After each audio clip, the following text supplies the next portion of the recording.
નામ? વંદના પઠાડે. ક્યાં રહેવાનું? નવા ગામ. કમિશનર કચેરી કયા કારણસર આવ્યા? અમે કમિશનર કચેરી આવ્યા છે કે ભાઈ સૈયદ આલમે અમારા ઘર પર કબજો કર્યો છે, એટલા માટે અમે આવ્યા છે. કઈ રીતે કબજો કરવામાં આવેલો છે? એ તો એને જ ખબર હું કામ કબજો કર્યો છે, પણ અમારા પર બહુ પ્રેશર આપે છે કે આમ કરી દેવા, તેમ કરી દેવા. એના કારણે અમે લોકો આત્મહત્યા કરવા તૈયાર થઈ ગયા છે. અને અમારા પર દિમાગ પર અસર થઈ ગયું છે કે કઈ કોઈ બોલે તો સમજ નહીં પડે અને યાદ બી નહીં રહે, એટલું પ્રેશર આવ્યું છે અમારા પર. અત્યારે એને ધમકીના ફોન આવે છે અમને, શું કરીએ અમે? આ બાબતે પોલીસ ફરિયાદ કરી તમે? આ તો કરેલી ને, દિંડોલીમાં કરેલું. કીધેલું ભાઈ આવું આવી રીતના થાય છે તો શું કરીએ?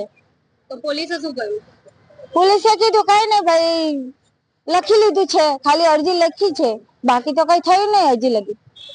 જે ઘર પર કબજો કરવામાં આવેલો છે, તમે ત્યાં રહો છો કે હાલ ક્યાં રહો છો? હાલ તો અમે નવા ગામ રહી છે. અને જે ઘર પર કબજો કરવામાં આવેલો છે એ ક્યાં છે?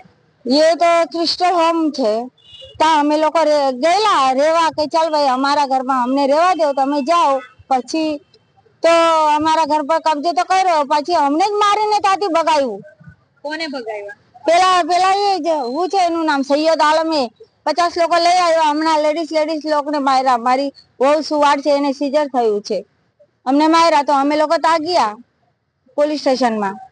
પોલીસે શું કર્યું? પોલીસે કઈ નહીં કર્યું, ખાલી એટલું કીધું કે ભાઈ આ ચાવી આપી દો, કોર્ટમાં જે જવાબ આવશે એ જવાબ પછી વાત. તો અમારી ચાવી લઈ લીધી છે સાહેબે તા, બસ એટલું છે. અને સામે વાળો વ્યક્તિ અત્યારે ક્યાં છે? હવે એ કા છે એ તો નહીં ખબર, પણ એ બી એનું કામ કરે છે આવી રીતના.